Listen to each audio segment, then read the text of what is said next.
Which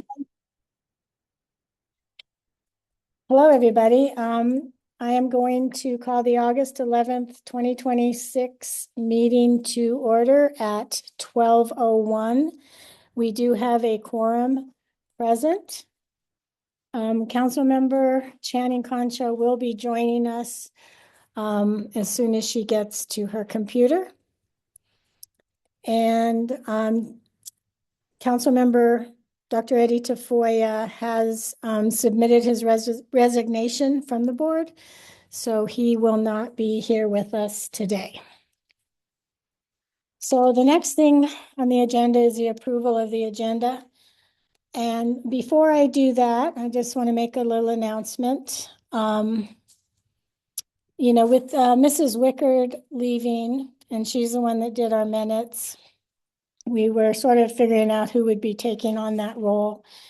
And Tig had contacted me several times saying that he was interested in learning that and doing that, and would that be okay?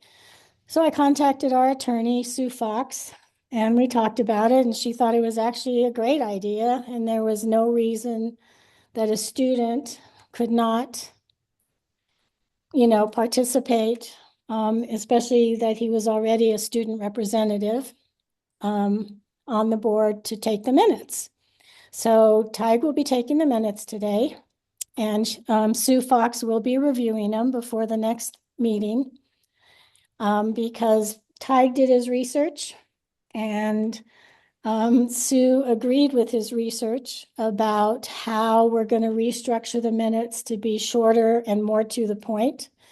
Because we post our meetings online on the YouTube where people can actually watch them, the minutes do not have to be in that much detail. So that's what's happening with the minutes. So, it's exciting to work with Tig. We are very conscious that he is a student, and we are not taking up any of time, and if it becomes too much for him, we know that he will let us know that school comes first. But he did express an interest in this, and I think it's an exciting thing for our students to do, especially one involved in student government, because this is kind of government. That's Okay. very cool, Tig. That's great. Thank you for doing that. Okay, so the next thing is the approval of the agenda. So I need to make an amendment to the agenda, and I need to bring up Mr. Conforti's report to right after we approve the agenda. Mr. Conforti has a class at 12:25, so we will be adjusting the agenda moving forward so that we can place him where he can comfortably give his report. So can I get a motion to approve the agenda with the amendment of moving up 7B to item number 3? I move to approve the agenda with moving up item 7B. Thank you. Can I get a second? I'll second it. You If can't I vote can. yet. We have Second it in a minute. one of our proposed board members here, and he's excited to second it, but he can't quite do that yet. So can I get a second? Malinda? Are you there, Malinda? Okay, well, I can second it as the president, so I second the motion. I'm going to do a roll call vote. Kendra? Aye. Carolyn? Aye. Channing has just joined us. Hi, Channing. We're voting on the approval of an amended agenda, moving item 7B up to number 3. Hi, got it. Thank you. Okay. Yay or nay? Yay. Aye. Okay. Malinda? Oh, where Malinda went. Okay. Okay, motion passes with 3 members voting in the affirmative and 1 member abstaining. Okay, Anthony. At this point, I kind of don't care. Can you guys hear me? Yes. Okay, good. Yeah, I'll keep this short since I do have to go. Thank you for changing, Carolyn, for me. And I just want to, first of all, I want to give a shout out and let you all know, and let you all know that one of our students, a senior, Scott Goes, I was just informed this weekend, is among 4 nominees in the Rocky Mountain Southwest Regional Emmy Awards for their work, and that's really good. It's in the realm of nonfiction, long format interviews, and Scott interviewed Skyline here, and I think they did a great job. They enterprised in other words, they came up with the idea. They actually made the contact. They set it up. They did it, and I think what the judges might have liked was it was technically it was well done, and I think they appreciated the social justice aspect of the interview. As I mentioned previously, I was asked to judge this summer, and it was a good learning experience. They also asked me to judge the finals. I, of course, won't be judging in the regional in our region. I think I'm judging Texas this time, but it's interesting because they gave me the the judge the the judge the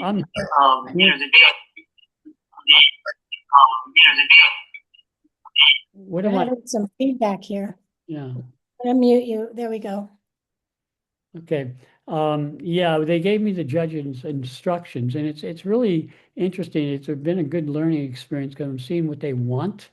And one thing that they do is they're not judging, you're not judging, say, oh, this one's better than that one. You're basically just giving points, and they're looking at creativity and execution. And so, it gives me a whole, better way to kind of guide on what, I'm looking for in my students' work. Some of this stuff from high schools have been really good. But obviously we can compete even though we're competing against a lot larger schools. So anyways, that's good news. We'll find out in September whether Scott wins, but just the fact that they placed, that they were nominated 4 out of all the schools from Denver to Phoenix to Tucson, all of those, Utah.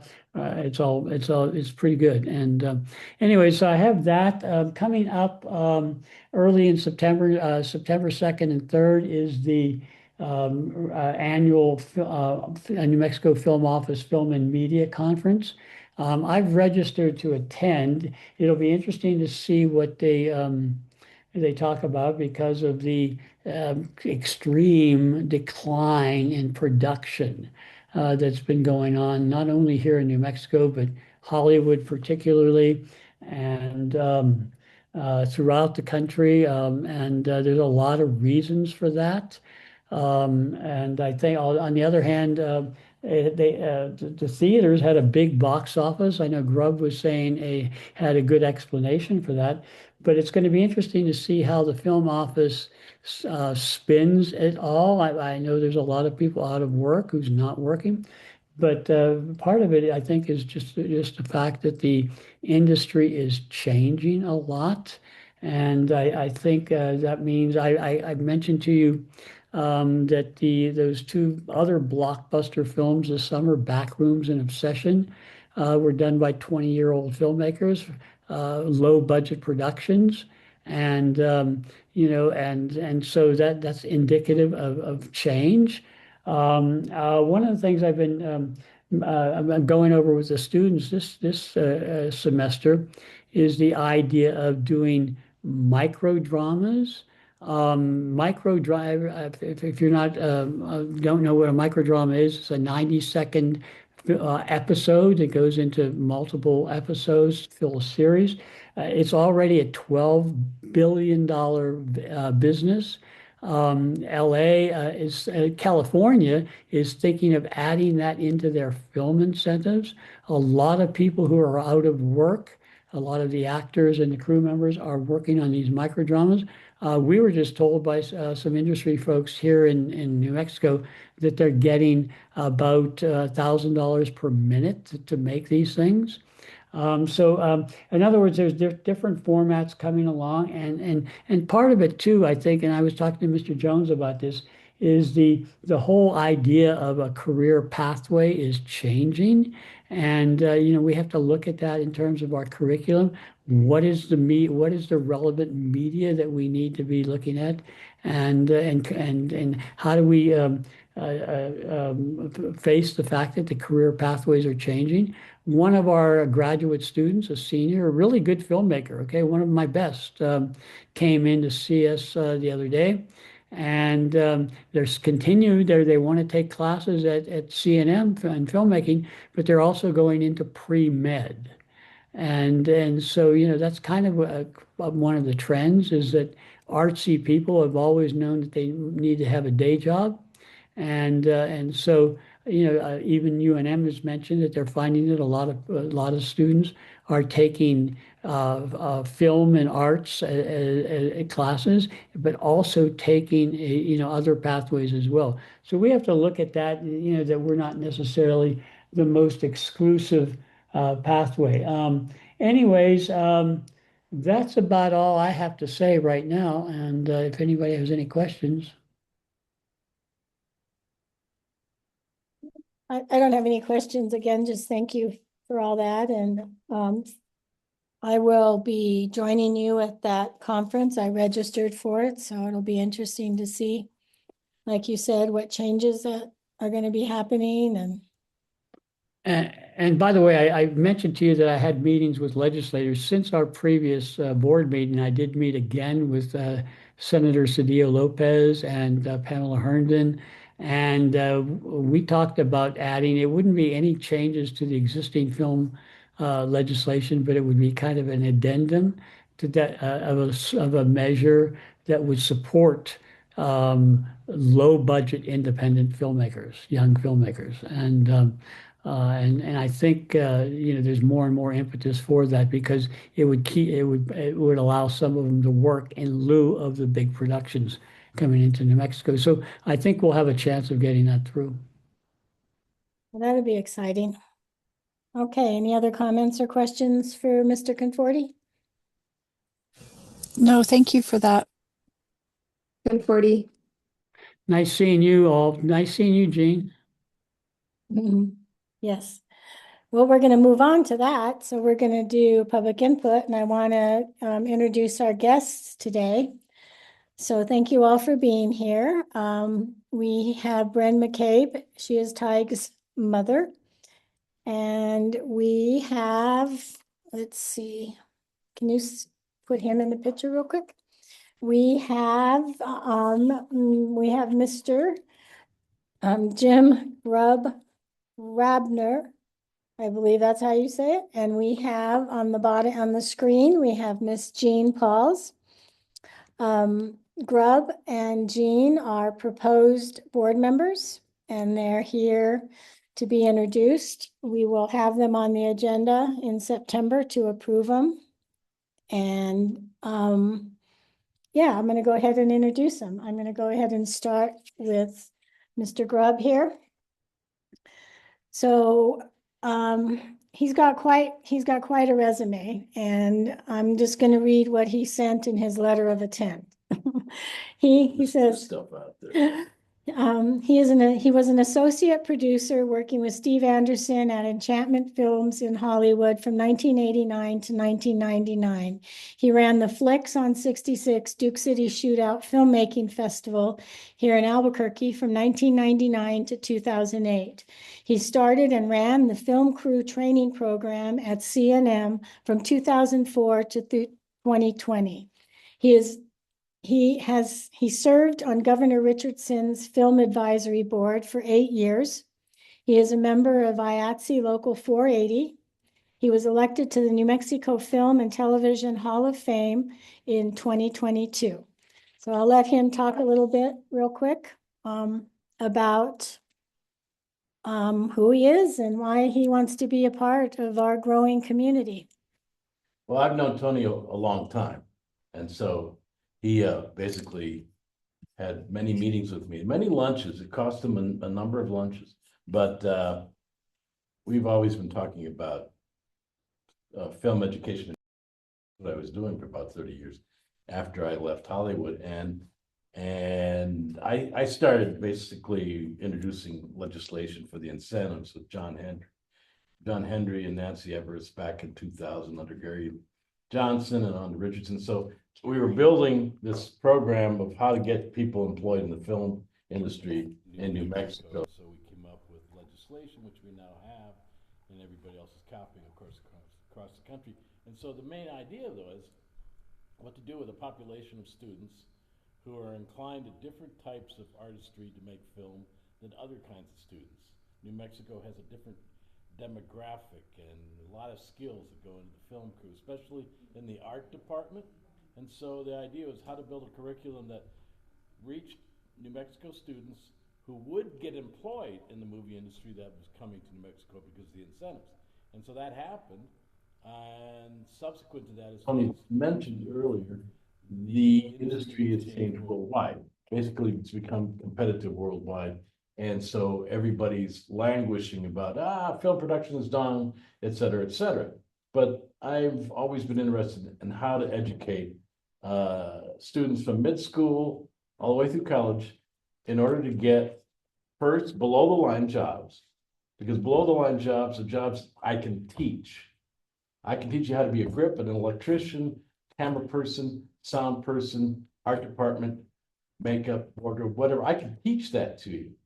There's above the line, which purportedly can be taught, but that's very dubious. Above the line means you have to be born that way, i.e. good looking to be an actor, or really inventive to be a writer, or somebody who is very knowledgeable and narrative.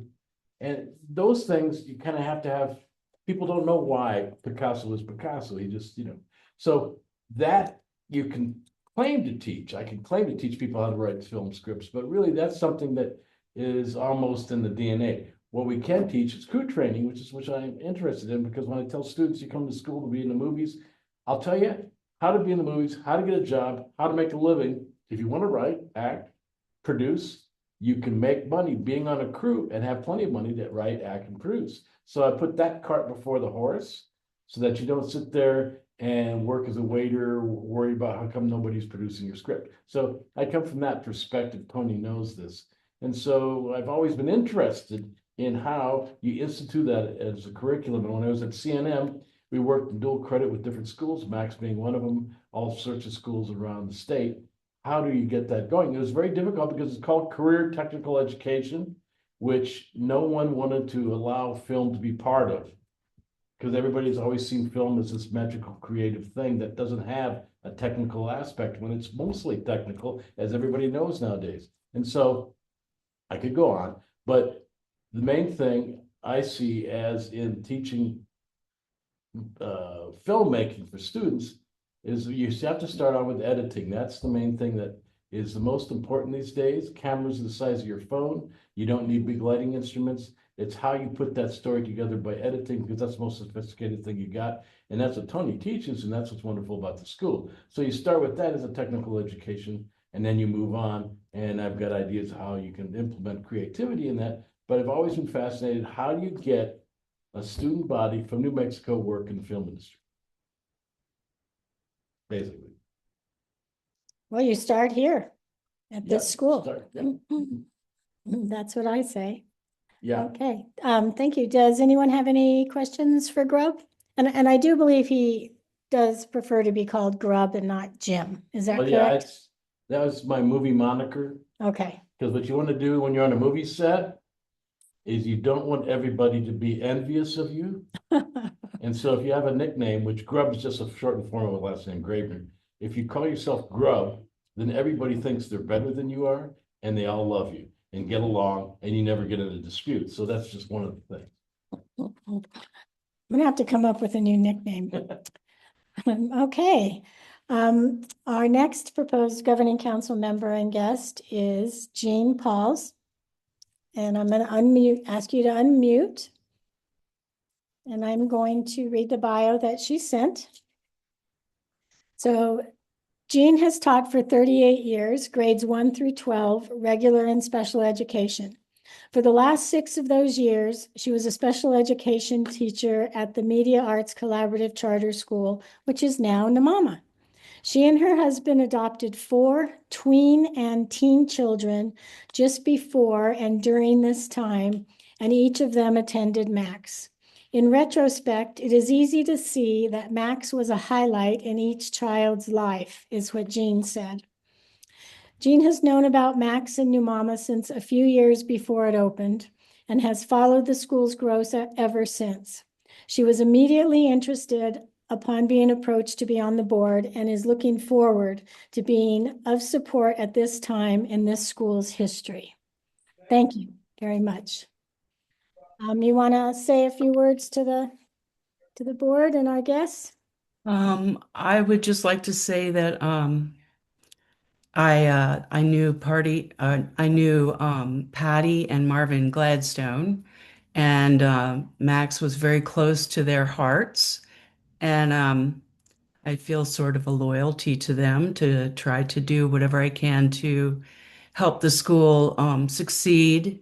Max NMAMA, I heard Carolyn call it, and it was a high point in each of our 4 children's lives. And when I taught there, I was very impressed with the teaching.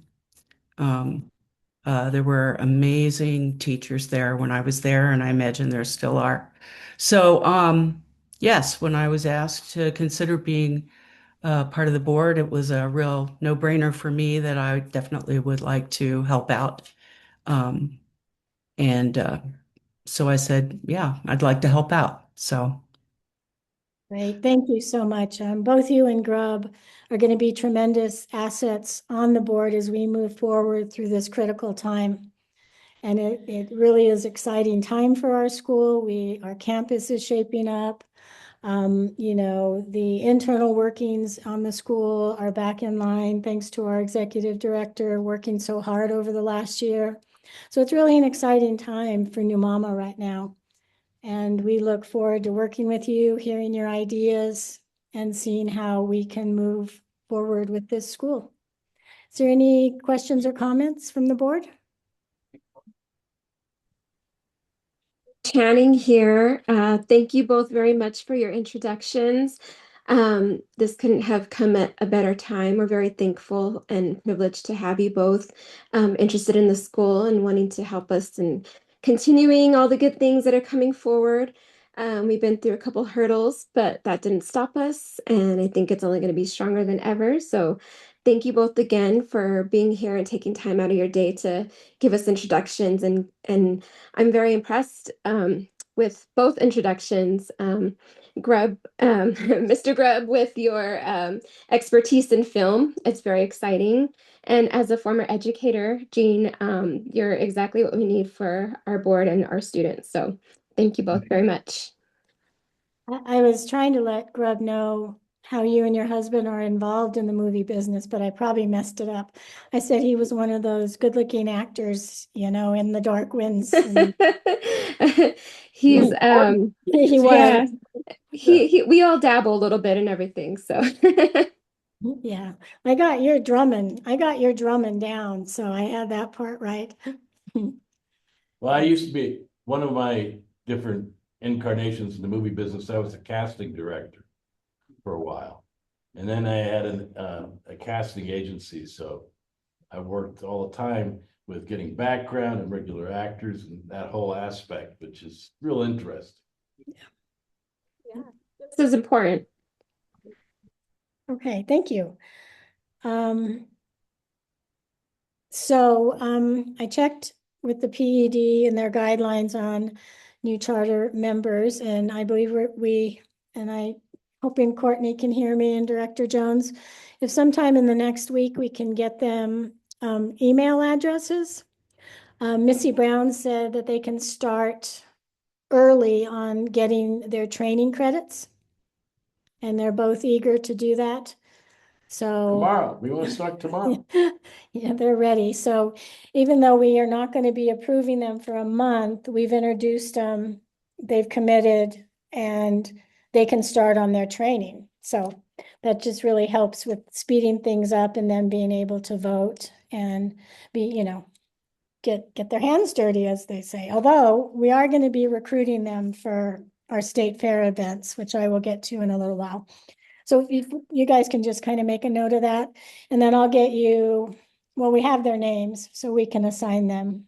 And that also gives you access to the drive where Director Jones keeps all the documents. You can go in there anytime at your own, you can Right. get to all that. So, okay. All right, we're going to go on and move on to the approval of the minutes. Malinda had a correction. Hers came across with the date at the top of the file.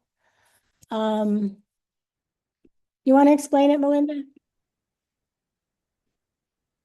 Are you there? Well, can you? Echo chamber. Yeah, that wasn't good. You're echoing.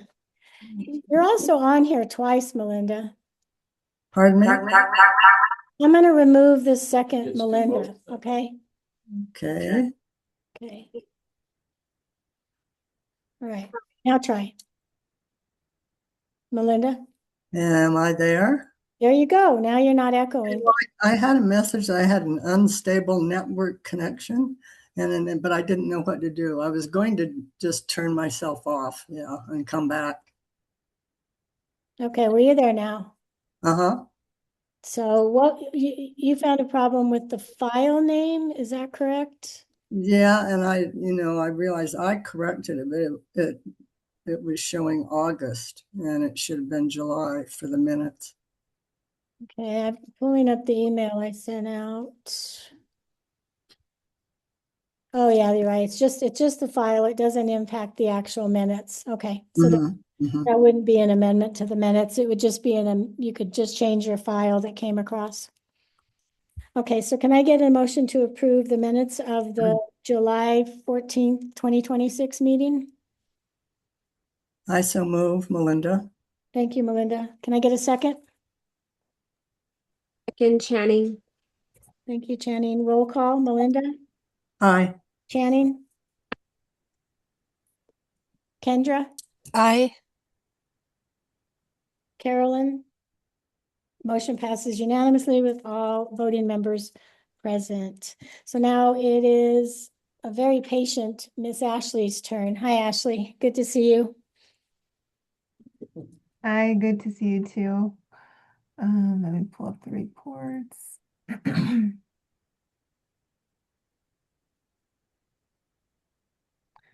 Okay, I don't have any bars today, so this will be pretty quick. So we started the new fiscal year with a new budget. We did receive some of the reimbursements from last year. All of those have already come in, and then we received some HB 33 and SB 9 deposits. We did receive the first SEG allocation for the year. Did come in pretty late in the month, but we did get it in time. So next page is just the expenditure report. We do have some salaries in there. We don't have all the teachers on this report yet. You'll see them in next month's report. And yeah, we've just been opening POs. We're working on the audit right now. But last month we pretty much just did final reports. Started just opening the new fiscal year, closing out the old fiscal year, and then just issuing purchase orders. Let's see, that's pretty much everything on the expenditure report.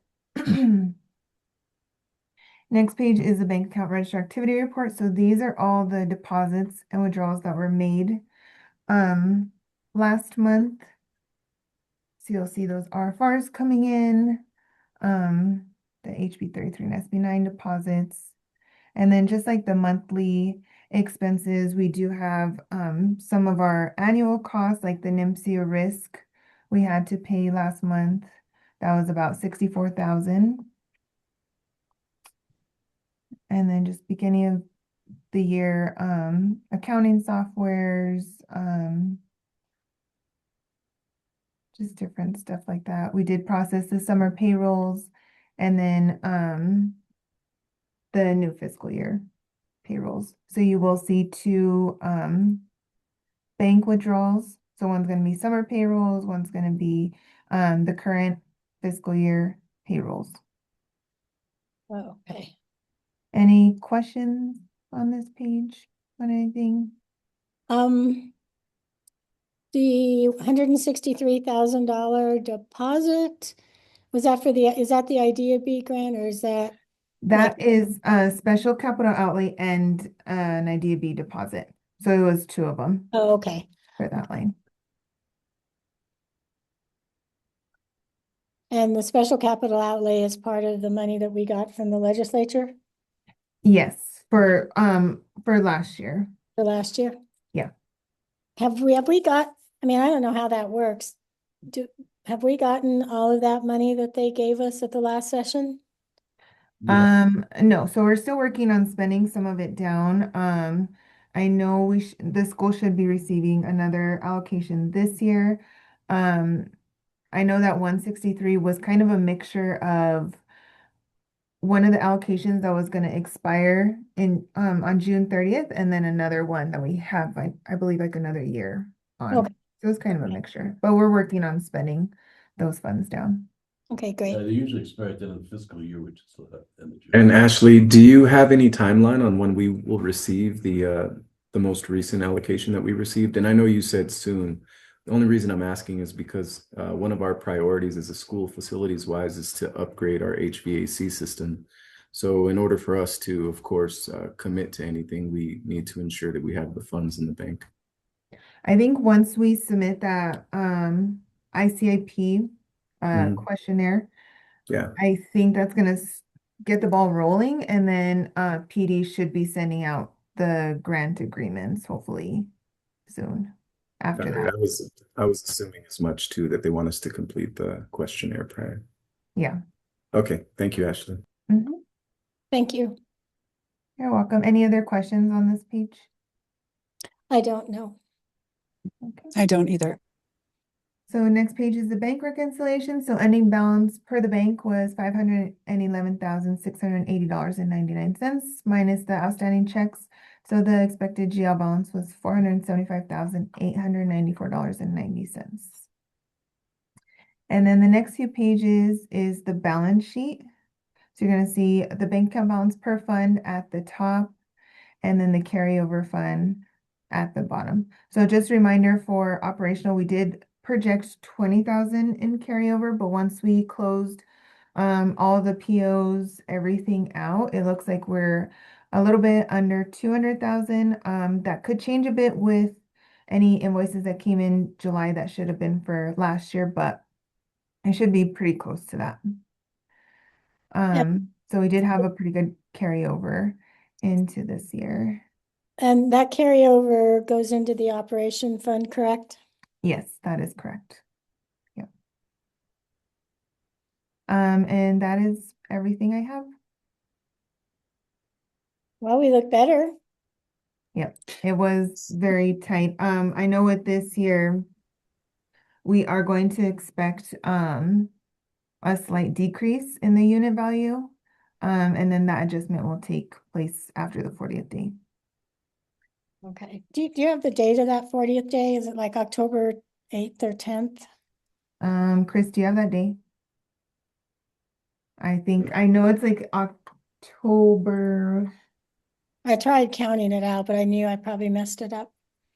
Yeah, and they Okay. have their own. That doesn't make sense. I mean, when compared to our calendar, I want to say that it's the.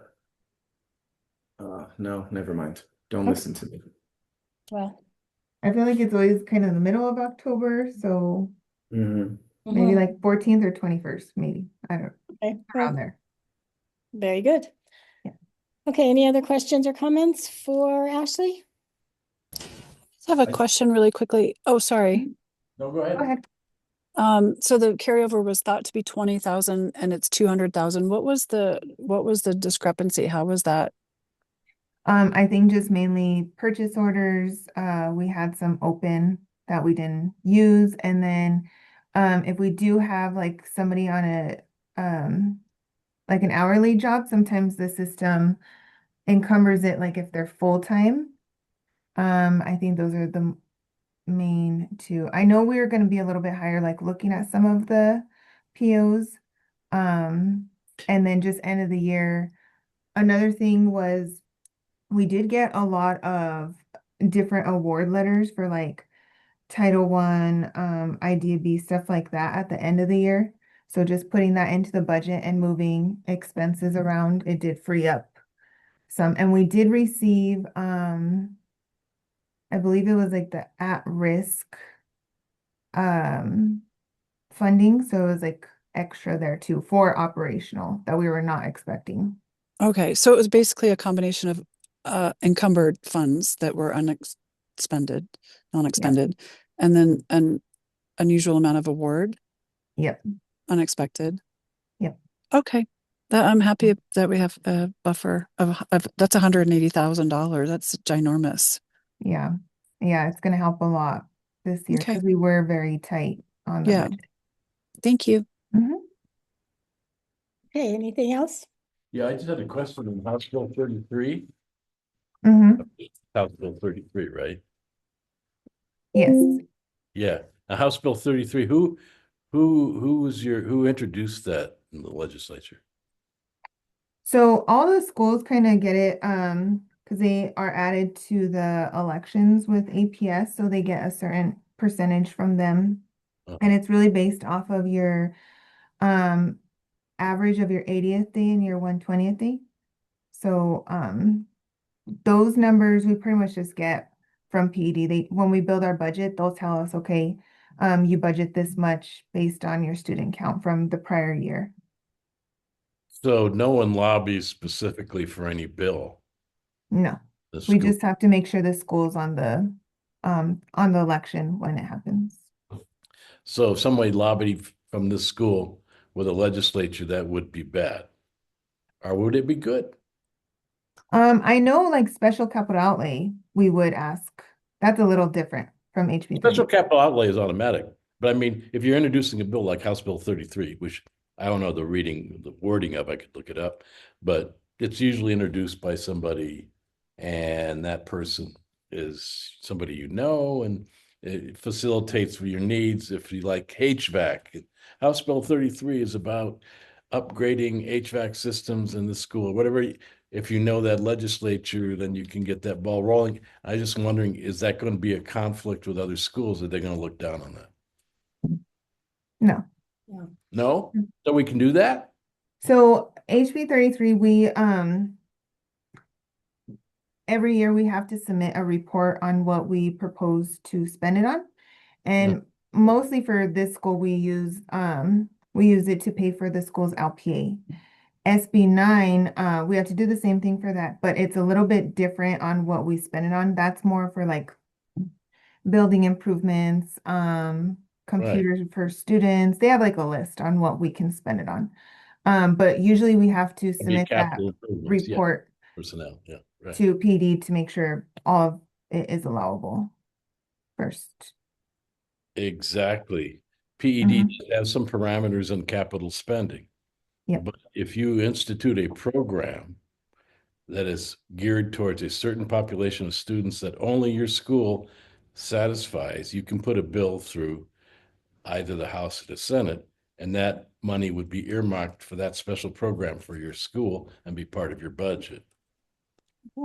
Yes. I can answer that. Yeah.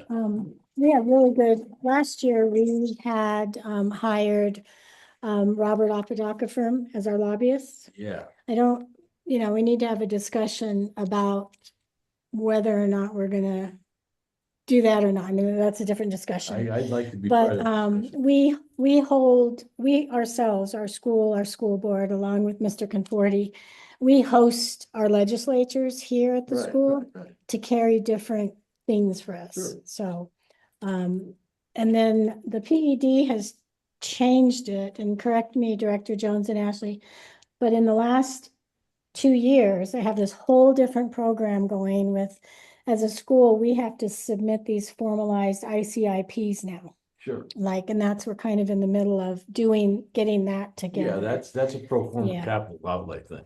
Yeah, so I think Anthony could probably answer those specific questions about who carried what bill and who didn't. Right. Because he was kind of our lead person because he knows all of them. So He knows some of them, yeah, not all. not all. But he did talk to some already about the upcoming year. Yeah. Yeah. But that's an interesting thing we can do to supplement what you're already going to automatically get with capital outlay. Yeah. And the difference would be that this would go to personnel. So you could actually augment the people you're paying to teach or train or whatever, because that's a different outlay. Well, what we'll do is we'll go ahead and include you in. I registered for the ICIP training thing. So when we start getting what we have to do, we'll make sure to include you in on those conversations. So I did register for that. And then I'm having a conversation with Missy Brown as well on Thursday, just so that I understand. So I know I understand it. Because it is, last year, the Apodaca group handled all of that for us. And they're not doing that this year. And that's all right, So. because I can tell you, this is a sidebar. Okay. So yeah, we'll get an ICIP meeting together after that training date and figure out our approach. There's a way that we got many avenues that you don't need to spend money on. Yeah. Okay, let's go ahead and move on to action item 6A. And also we can probably combine them with your director's report, correct, Mr. Jones? Yeah, that would be fine. Okay, so you're on. Yeah. Okay, thank you. I wanted to say very quickly, welcome to everyone, including our prospective board members. The one thing I wanted to stop you on as well, Chair Carlson, is I believe it requires a vote as far as voting in members, as far as the process and the records are concerned. Stop me if I'm wrong, because you may have Correct, spoken. I know that. They get voted in next month. There has to be Okay, so it's just the introduction. Yeah. You have to introduce them at one meeting and then they can be voted in at the next. Okay, sounds good. Thank you for that. I But just they wanted to can make sure. start their training now. Okay, that makes sense. Yeah. Okay. The PED does accept early, training. Got it. Okay. All right. So we have to have a delay in meetings in order to vote them in. That makes sense for the consideration of other board members. So let me go ahead and share my screen with you all and welcome again. Let's see.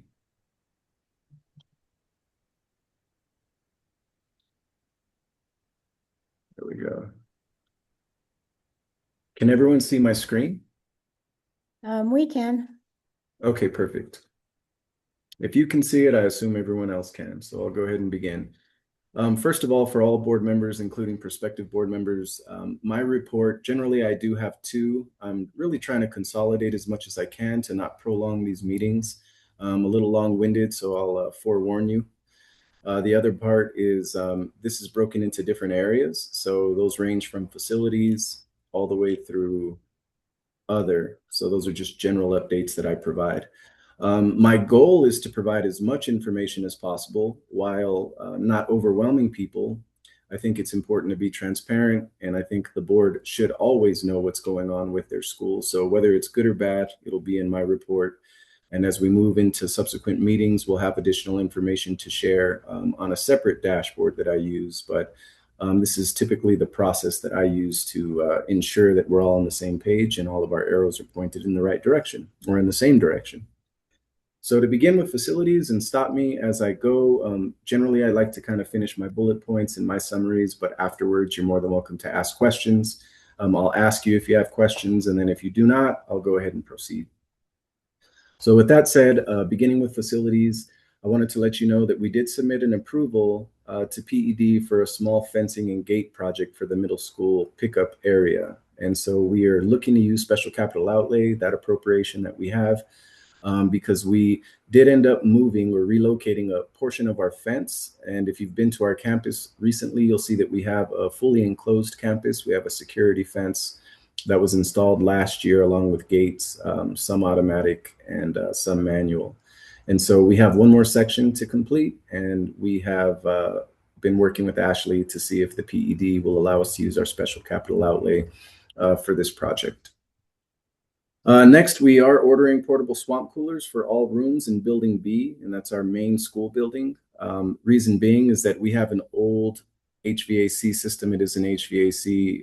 It's actually an air pressurized system. It's pretty antiquated, and it does not properly heat or cool this building. And so in the interim, we are ordering portable swamp coolers for each of the spaces. They're only about $100, just in excess of $100, but they run on water and on ice, and they should help to cool the areas sufficiently.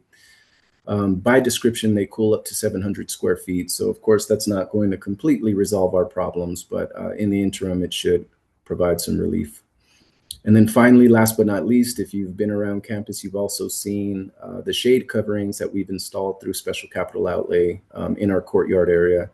We are ordering picnic tables for the courtyard. These are collapsible picnic tables, or at least those that will not be bolted down, so that we can continue to utilize that space for events and other activities that we have here at school. So I guess in summary, as far as facilities are concerned, we are looking good. Campus looks better than ever.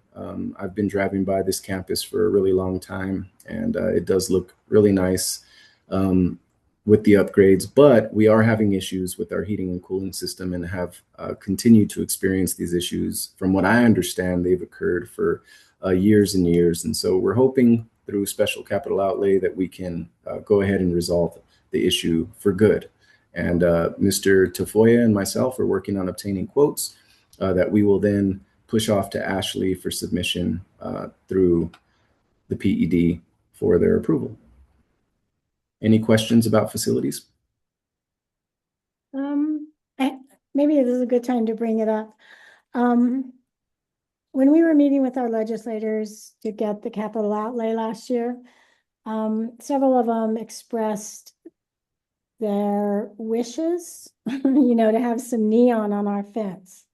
Mm-hmm. And we get that on the radar to start looking at how we can, kind of spruce up that fence to make it look more inviting, because that was like, especially for Senator Cedillo Lopez, Herndon, they expressed a great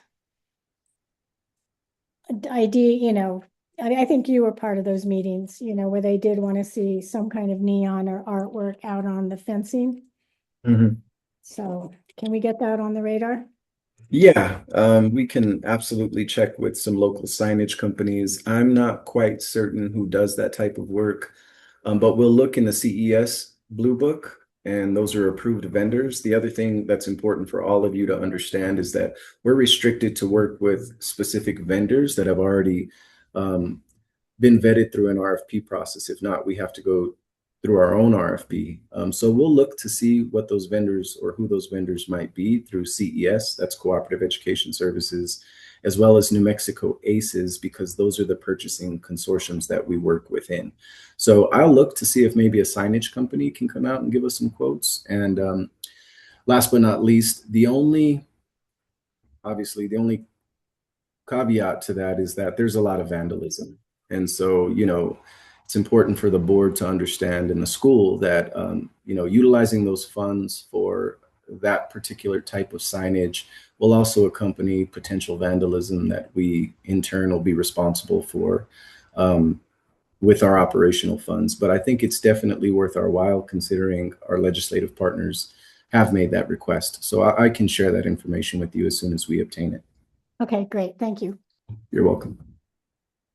Financing and purchasing for your consideration. I just wanted to let you know that we're beginning a competitive bidding process, again, through those two purchasing consortiums for HVAC replacement.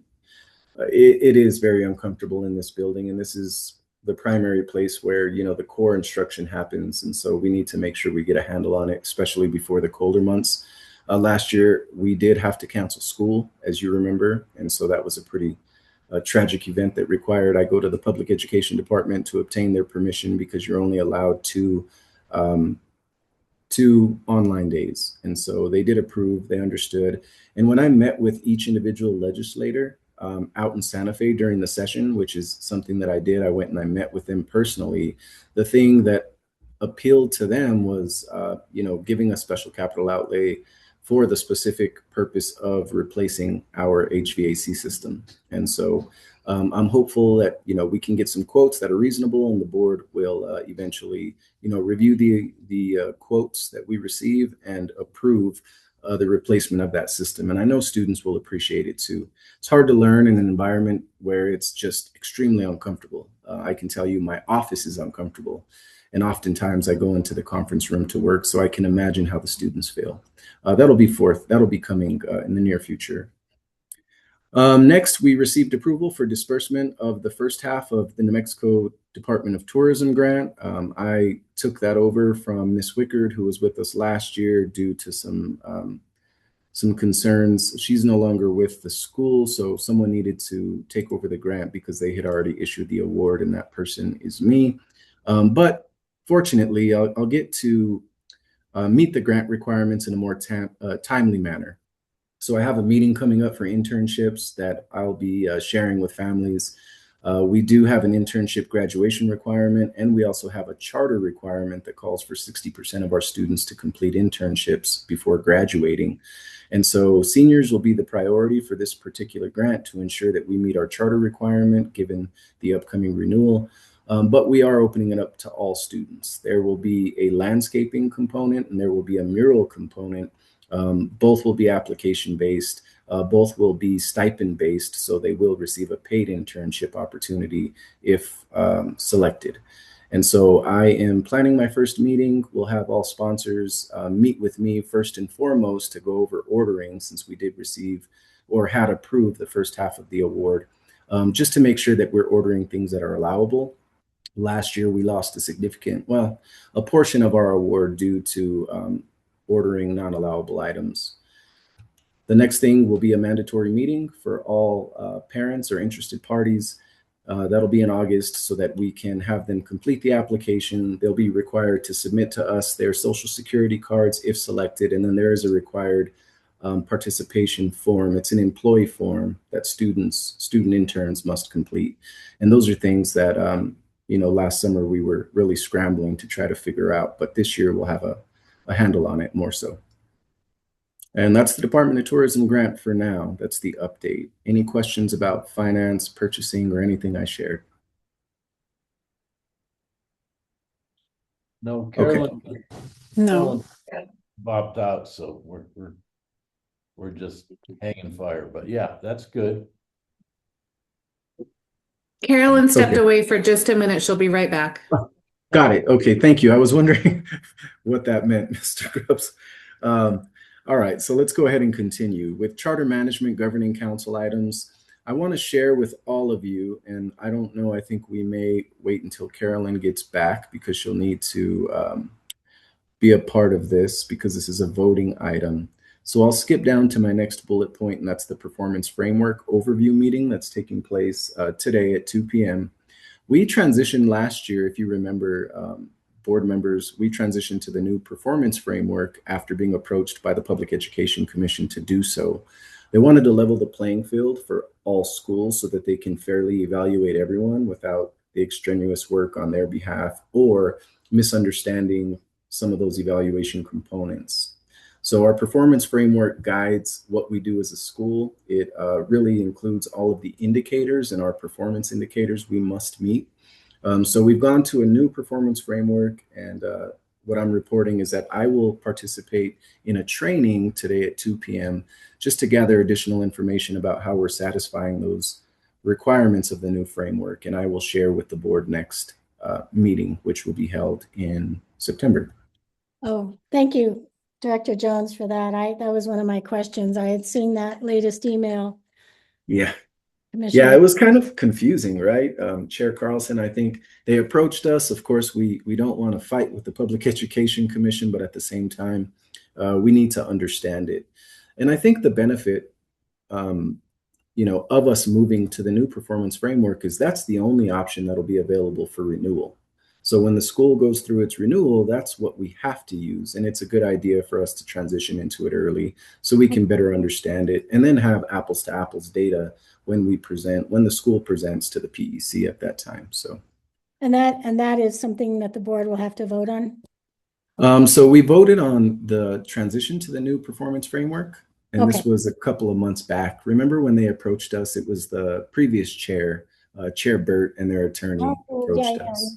Yeah. Okay. Yeah, so there aren't too many differences, to be honest. One major difference that could benefit the school is you get to choose between your accountability measures. So as opposed to, really strict accountability measures from the MSSA, that's the summative assessment that all middle school students take here at our school and select high school students. You can actually utilize your interim assessment data to prove the growth you're making and the proficiency that you have as a school in ELA and in reading. So for us, that's big, because if not, you really have to play a very weird middle school game where the middle school kids are the only ones who get us our accountability scores. And that's kind of weird to say since we have the majority of our students at the high school level. So you really have to hone in what you're doing at the middle school level and put all of your eggs in that basket in order to prove your worth academically. So that could allow us to open it up to proving what we do as a school more so than just what middle school students are doing. Anyhow. Okay, interesting. Okay, we'll look forward to I was not able to attend that 2:00 today, so I'm really glad to hear that you'll be there. Yeah, no problem. And I'll report back. I'm going to stop share and go to the 3C annual compliance requirement. Chair Carlson, I skipped over this bullet point because this is a voting item and it is on the agenda. So I'm going to stop sharing this. I'm going to pull up the item that I have. It's a compliance indicator.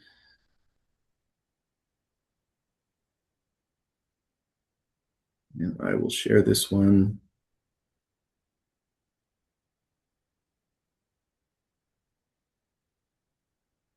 Yeah, there it is.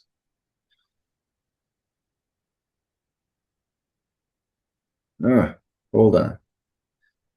I shared the wrong one with you. My apologies. Let me pull up the correct file. I had already completed one of these files, and here it is. So let's see here. There's so many windows open. It's a juggling act. Okay. Can you all see my screen? Yes, we can. Okay, thank you. Getting into this, what we have in front of us is an annual assurance document. So this particular document is a requirement. It is to be submitted through Epicenter, and that is how we submit all of our change forms. And so, for example, with the new membership and the changes, including the resignation, I have a certain period of time to submit the forms through Epicenter that are then approved by the Public Education Department and shared with the Commission. This is an annual assurance document, and this is also something that we submit through Epicenter. Really, the entire intent of this is to self-assess and self-evaluate to see if we're meeting all compliance requirements. And very quickly, while I'm on that topic, I think it's important that I share with you the compliance requirements that we have as a board and I have as the executive director. Really important because there are a lot of them. I think this is important because sometimes there's a disconnect between what happens at schools and kind of the ideas, or ideals in schools. There's a lot of really good ideas for programming. There's a lot of good ideas for multiple things on how you can potentially put a school together. But I think a lot of people miss the fact that there are all of these requirements that the head administrator along with the board must meet in order to keep the charter. And if you do not get to keep your charter. And so I'm going to share these with you so that you can take a look for yourself.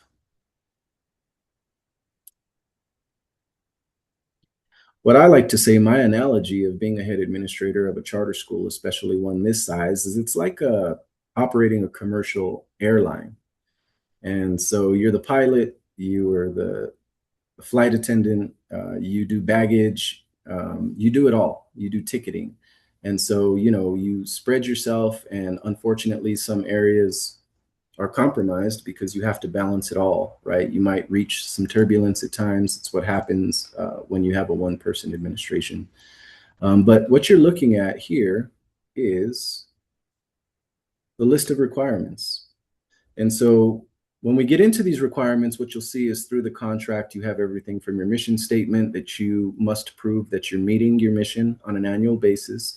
You have enrollment that you have to justify on an annual basis, and that's the grade levels you serve, as well as how many students you actually have enrolled. And then you have amendments and notifications to your charter contract.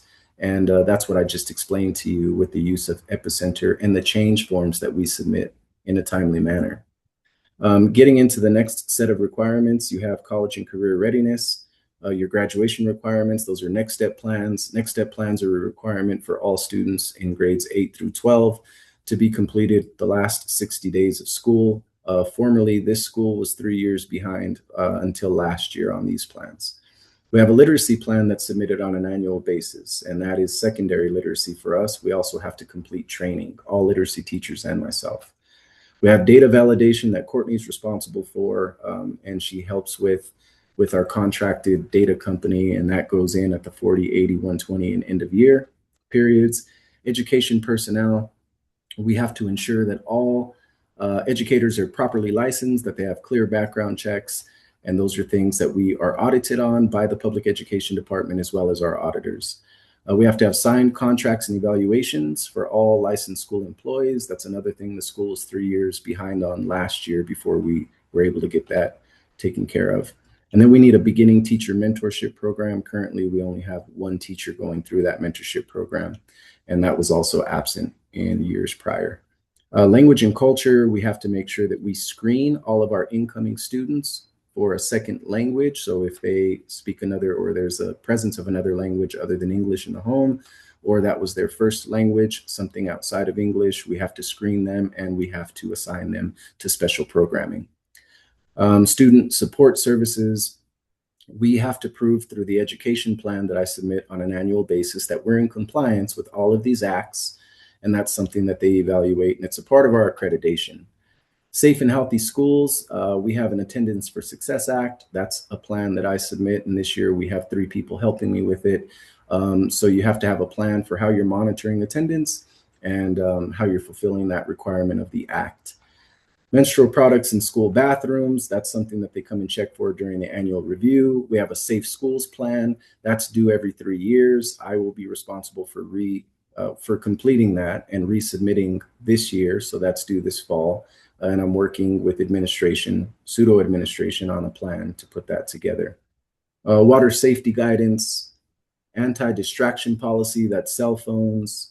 We adopted a brand new handbook last year because the school's handbook wasn't aligned with all statutes. Immunization requirements, we have a contracted nurse who helps with that. New Mexico DASH plan through priority schools, that's something that I submit and monitor on 30-day intervals. That's a plan that's reviewed and approved by the Public Education Department that has to do with all of our academic programs, goals that have been set for growth or for proficiency as well, and then the types of programs and initiatives that we've put in place to ensure compliance. School policies, Open Meetings Act, a lot of this has to do with what you all do as a board and what we do collectively. Complaint policy, which is something that we have in our handbook and on the website. FERPA and IPRA policies, also in our handbook. Conflict of interest and nepotism policy. Our board fills out a form on an annual basis to disclose any relationships they have with staff members, as do I as the head administrator. Student discipline policy, we ironed out a brand new policy last year for student discipline. We have bullying policies, wireless communication device policy, goes back to anti-distraction. Reporting distance learning membership. This year we had to enhance our distance learning to ensure that we're meeting that requirement, and we have to report on it. So students, for example, should be given the opportunity to take foreign language classes as well as computer science classes. When you have a very small school and we had to not renew, I believe it was 7 staff members last year, it's really difficult to meet some of the requirements when it comes to instruction, but we've managed to do so this year. High Quality Literacy Instruction Act, that's the same thing that I referred to earlier, where we receive training and we have to have certain components present in our instruction on a daily basis. And then Math and Science Education Act to ensure that we're meeting STEM requirements, which we have satisfied. We have Special Education, Individuals with Disabilities Act. So we were on a corrective action plan at the beginning of last year for this as well. Our new director, Ms. Vasquez, has completely turned that program around. So we are compliant. And our annual indicator report did state that we had met and satisfied all requirements, as did we meet our requirements for receiving our funding through IDEA-B. So we also adopted state special education laws, rules, and guidance. That was something the school didn't have prior. You approved those in a previous board meeting. And then governance, this is something that I'm really grateful for TAG for helping. We have to have those meetings webcasted, archived. And then finally, the governing board has to complete and submit in Epicenter the annual Indicators of Success survey. But if you look, that's a part of a 2024 performance framework, which we were not a part of, but you will have to do so moving into the next year. And as I receive additional guidance today and moving forward, I will share that with you. So it's a lot. And I told you it's a lot of information to share, but if you have questions before I pull up the other file, feel free to ask. Is this part of what we're approving, all these things? Is that the strength requirement, or is this just what the requirements are? Yeah, that's the background that justifies why this form that I'm sharing with you that you will approve is necessary. Oh, cool. So what we have in front of us is an annual assurance document that states this board has satisfied all of the requirements and that you're aware of all of said requirements, which is why I shared it with you. We have compliance items in this table on the left side. We have explanations in the center, and then we have contacts on the right, which is the final column to the right-hand side. So what is a compliance item that we know we need to work towards satisfying? And what our audit will show is that we were missing a cleared background check for one staff member. The staff member had been hired by the school some 6 years ago. Staff member is currently employed by the school, but when it was field work for our audit, what was found is that the staff member, when they took the file, was missing the background check. Since then, of course, the staff member has been informed, has actually obtained the background check. The background check is now on file. However, that is something that resulted, and that is the reason that we have to disclose this information to the CSD, Charter Schools Division, as well as the PEC. And so this is what the form is. Other than that, as I mentioned to you, and I know that's a lot of information to share, hopefully you're as concerned with those compliance indicators as I am. That's kind of my whole job, is to ensure that we're on track, because if you aren't on track with all of those requirements, you will not get a renewal, or you'll get renewed with a very limited term, such as 1 year or 3 years. So we need to, at this time, vote on this being our one finding when it comes to our assurance, and that we have made a plan to fix. And at that point, once you all agree and vote on the submission of this file, I will have this signed by Chair Carlson and myself, and then I will get it submitted through Epicenter for PED review. Okay, great. Yeah, that was a lot of information, but that's good to know, and that's a good chart to know as well. And for our new board members, those you'll be able to find in the drive. So you can go in there and look at his report and all that. Okay, so on that note, can I get a motion to approve 6A, which is 3C, annual compliance requirement as set forth by Director Jones? I so move, Channing. Thank you, Channing. Can I get a second? I'll second. Thank you, Malinda. And Can I get a roll call vote? Channing? Yeah. Malinda? Carolyn? Yes. Motion passes in the affirmative with all board members voting all board members present voting in the affirmative. We do want to note that Councilmember Kendra Toth left the meeting at about 1:05. Let me check when the message, it was Okay. 1:05. 1:05, okay. Okay, we're done with that one. Great. Anything else on your report, Director Jones? Just wanted to share briefly accountability updates. We did receive all of our accountability reports, which is kind of the bread and butter of what we do outside of media. This is what we end up receiving a Vista score for. So I want to share this, and then I may just skip the rest of my report. The first one, math and ELA proficiency, our math scores did increase to 14% from 9, I believe 8 or 9. But I wanted to share with you that we're below the 25%, which is the median score for the state. So we still have work to do, but Dr. Mueller did a great job last year trying to get us back in shape. English language arts, we're above the state median. We're at 49%. We did increase by 2 percentage points last year. So we have exceeded the state median of 43%. And these are proficiency ranges for all students. Math and ELA growth, which Chair Carlson has been in the PEC meetings with me, and she has heard commissioners emphasize their desire to see us perform better in math and in ELA growth. So math growth, we're above the state median. We're at 54% compared to the 50% the state achieved. And then language arts, we're below the state median at 41% growth compared to 50% growth for the state. So that's one that they may scrutinize as we present to the PEC in subsequent meetings. Daily attendance for us, which is shocking to be perfectly honest with you, was 95%, and that's daily attendance compared to the state that was at 71%. And so we have a plan for attendance moving into this school year because I recognize that the 95% might be misleading compared to what we observed and experienced last school year, but we do have a great plan. Graduation rate is below the state. It was at 69% compared to the state's 80%, which I believe may be the second highest graduation rate this state has ever had.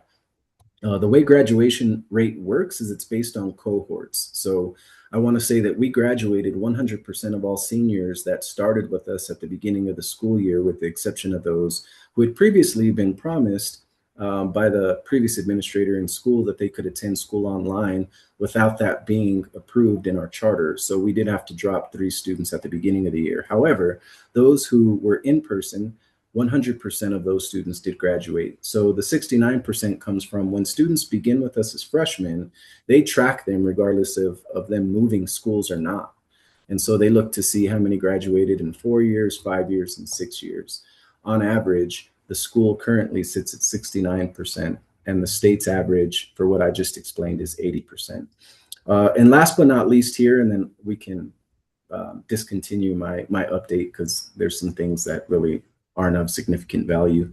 All of these accountability measures are important moving forward because when this school goes to get renewed, that's exactly what the Public Education Commission bases their decision on. So the charter application writer is going to justify at that time what the school's done to improve the unsatisfactory annual report elements and then these accountability measures as well.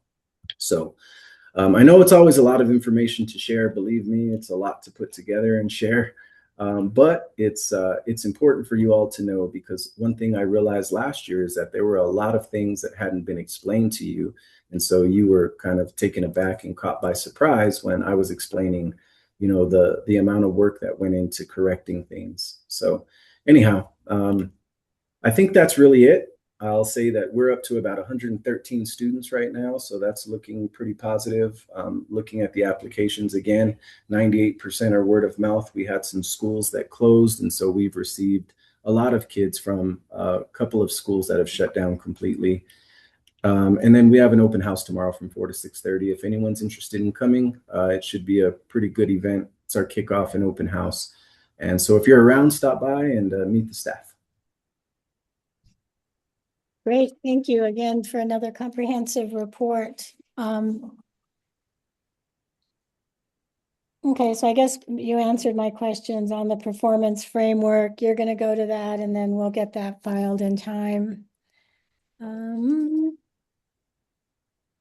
assigning else. Okay, thank you. Thank Do- you. Does anyone have any other questions or comments for Director Jones? And I'm Jones. sorry. Oh, sorry. Go ahead. Go ahead. No, I just wanted No? to say thank you, and everything's very informative, so we appreciate all the updates. You're welcome. Yeah, and I wanted to say to the new board members or prospective board members, I know that isn't the glamorous part. That is the part that isn't glamorous, right? I mean, we do a lot of exciting things. All of the media teachers and core teachers do great work here. Students do great work here. So really that's the big picture. These are the behind the scenes, obviously governing council, administrative tasks that, I share on. So it isn't always the best to listen to, but it is definitely important. Yeah, it's kind of like the sausage, right? Yeah, that's exactly what it is. Okay, let's go ahead and move on to Taig, our student representative. I'll mute. Yeah, I'll mute.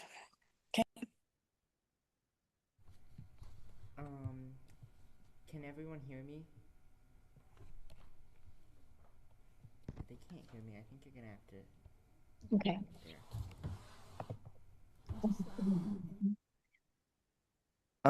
I don't have much to report on, since we're really just getting back into school.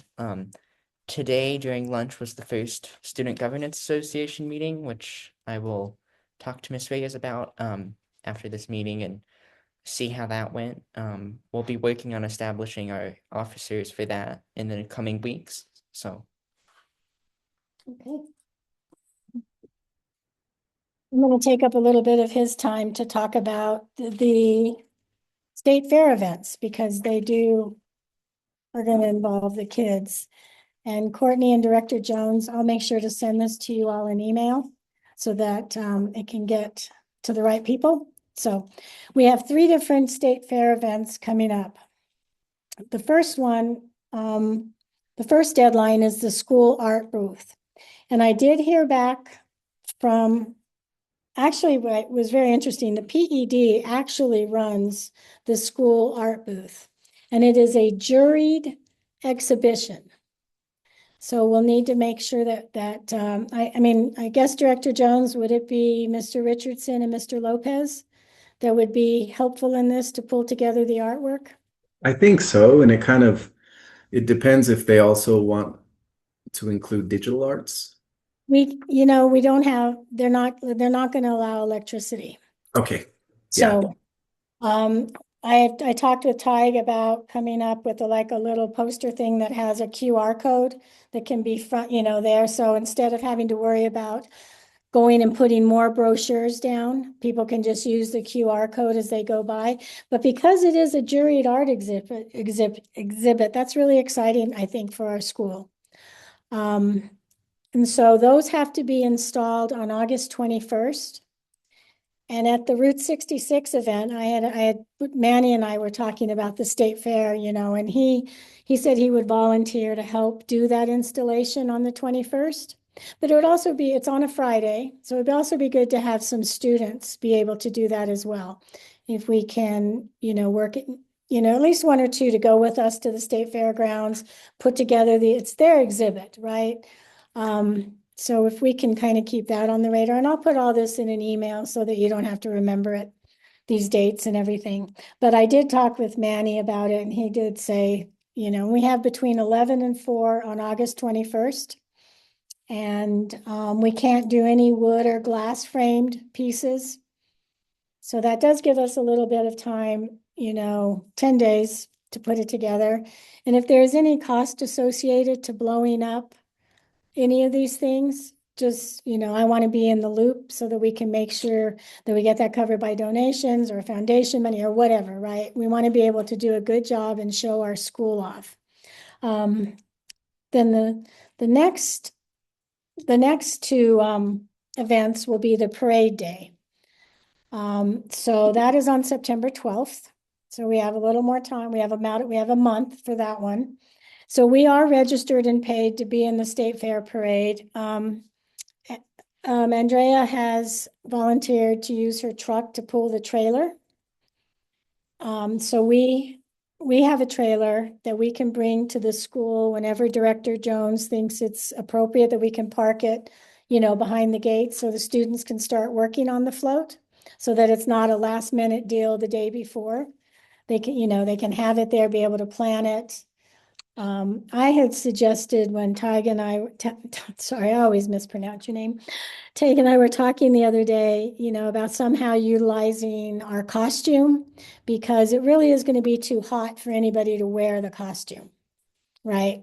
Because State Fair Parade tends to get really hot and it's really long, and we're going to need kids walking on the side. So, somehow get something eye-catching for the kids. If any materials are needed, again, keep the board in the loop, and we'll make sure that gets covered. So that it's a very collaborative effort to get these events off the ground, so that it doesn't fall on any one member staff or teacher because they're already overwhelmed. But we do want the students involved because it's their show. They're doing all the great work. So we have the parade thing. And then we will do our usual, table in the gateway there. And I'll leave it up to conversations with Director Jones and his lead on this. If he thinks we're ready to do parking, if we're not, no big deal. But if we're not going to do parking, what can we do to utilize that parking spot on that day to showcase the school? Because there'll be so many people walking by. Do we want, one idea I came up in the middle of the night, because I'm always up in the middle of the night, is, the student government, you could maybe sell water, Gatorade, snacks, somehow use the parking lot as a different kind of fundraiser. But, that's just for thinking ahead of time. Like I said, we don't want to overwhelm anybody or make this too complicated. But, that particular day is a good day that we can show off our campus. So those are that. And like I said, Miss Reyes, is Miss Reyes right there? Can you put her?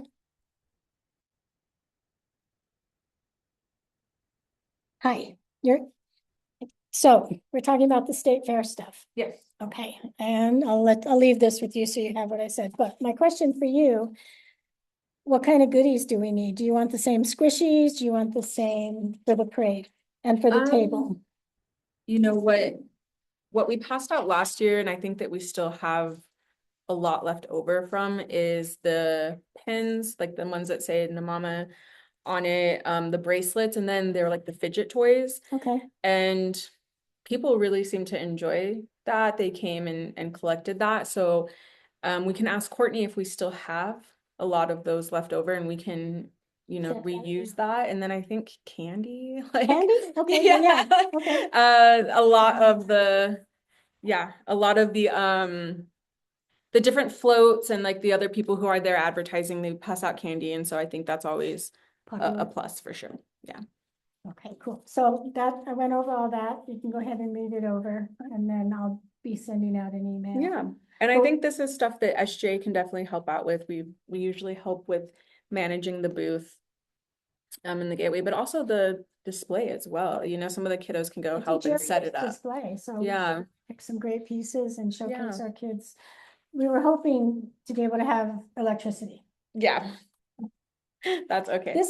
The school art booth is actually run by the PED, which I was very surprised to find out it's not run by the state fair. Oh, okay. Yeah, so we had to go through the PED and get clearance, and then I got the booth specifications today that I'll include in the email. Okay, so thank you so much. Thank you. Okay, no, you can keep that, okay? Because I think that's information you might need to know. Yeah. Okay, great. Okay, we're moving on to new and old business roundtable.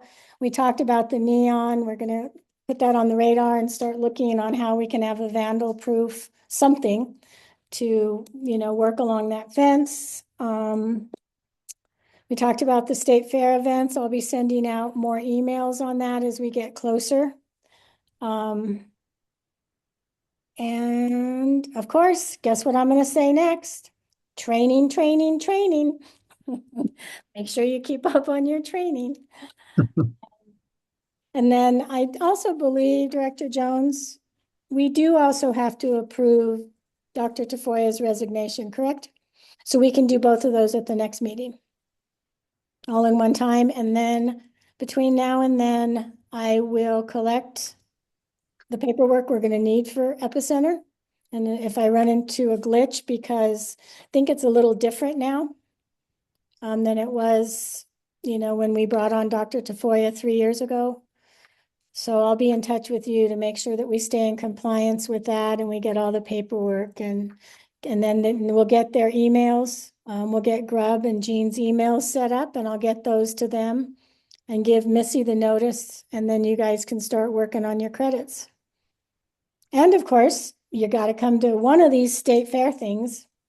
Definitely here at the school, we set up a booth in front, and that's always a good spot for governing council members to come help out at. We're not going to ask you to march alongside of the float.